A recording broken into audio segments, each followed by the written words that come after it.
Hey, it's Susan Peirce Thompson. Welcome to the weekly vlog. I want to talk this week about the tool of counting days, counting Brightline days.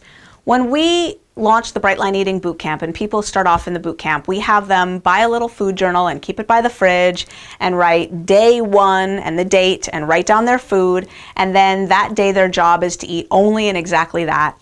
And then they finish day one, and then they go on to day two, and in their journal they write day two and the food they're going to eat, and then they eat only and exactly that. And then they get, 30 days, 60 days, 100 days, 200 days. And then for some folks, they do something with their food that doesn't feel quite congruent. And then they think, well, do I go back to day one? And some folks do. They post in the online support community, hey, I'm back at day one.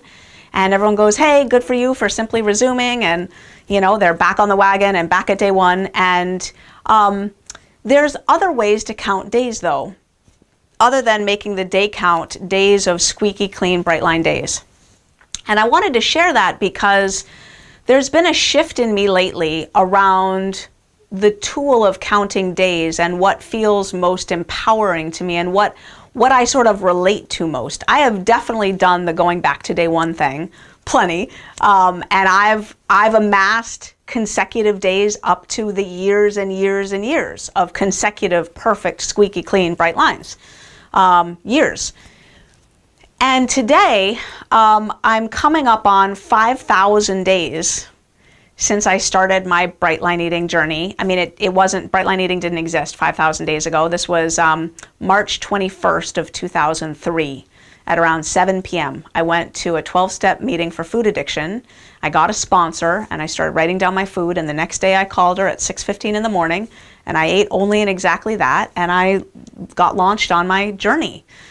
Now, my journey's been up and down. I've had setbacks and I haven't kept perfect bright lines the whole time. I recently added it up and I have had squeaky clean bright lines on average 96.6% of the time.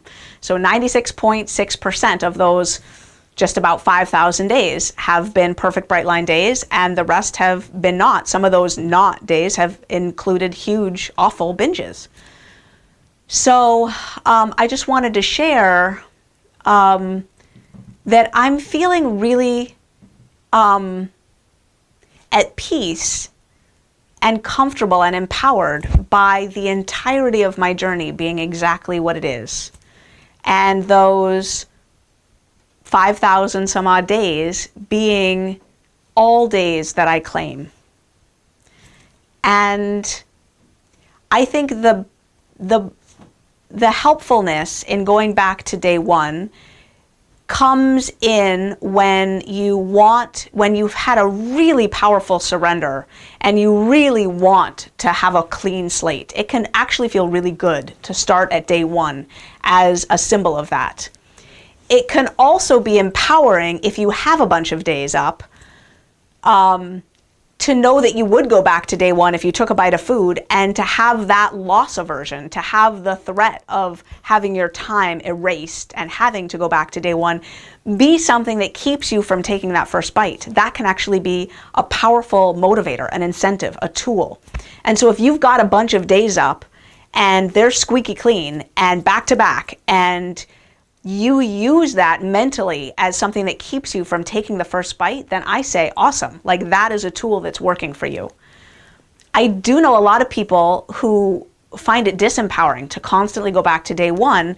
And some folks have started a different way of counting days where they count their days, squeaky clean day one, squeaky clean day two, squeaky clean day three. If on day four they take a bite of food that's off their food plan, they try again on day four the next day. And if the next day is a squeaky clean bright line day, they count that day as day four, and then they keep going. So they don't go back to day one, but they don't count that day that wasn't a squeaky clean day. So their day count ends up being the sum total of all of their squeaky clean days. Does that make sense?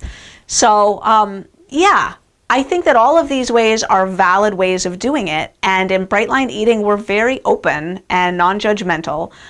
And it's all about finding a tool and a method that empowers you and works for you in terms of framing your journey. I personally am feeling very comfortable in my bright lines, very solid in my bright lines, and very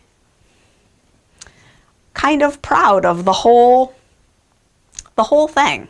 Kind of like, I have this C-section scar way down low, and it's a pretty gruesome scar. I've been cut there twice, two pregnancies that I had to have C-sections, and it's a pretty thick scar, and I got a big puffy fleshy thing above it, and it's a pretty gruesome scar. And one way of looking at that is as an awful blemish, and another way of looking at that is like a lovely battle scar that bears witness to the children that I've given birth to.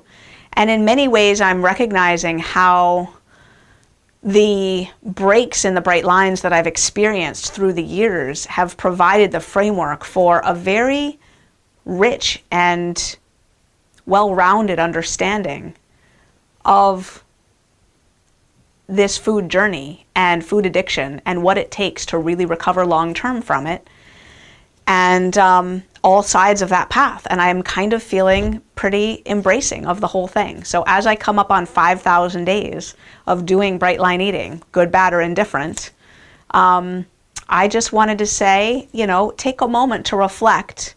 If you don't count days yet, maybe start. It might be a tool you find works for you. I know some folks count days off sugar and flour, though that not eating sugar and flour is what really, they relate to what not eating sugar and flour is the thing for them. And meals and quantities are slippery sometimes, and then they get back on track with meals and quantities, but they still claim with pride, I have not had sugar and flour since the day I started. So that's another way of counting days, is to count days off sugar and flour. So whatever works for you. If you don't count days and you don't want to count days, then don't count days. Find a tool that works for you, use it, and that is the weekly vlog. Go on and follow me on Twitter. I'm excited to watch the Twitter following increase, and you might want to go and follow me, like me on Facebook too, because starting here in the next month, I'm going to be doing a lot of Facebook Lives, and you want to like my professional page so that when I do a Facebook Live, you get notified. You might just find yourself in the perfect position to just get to watch it live, which would be super fun. So go ahead and do those things. Follow me on Twitter, like me on Facebook, and I'll see you next week.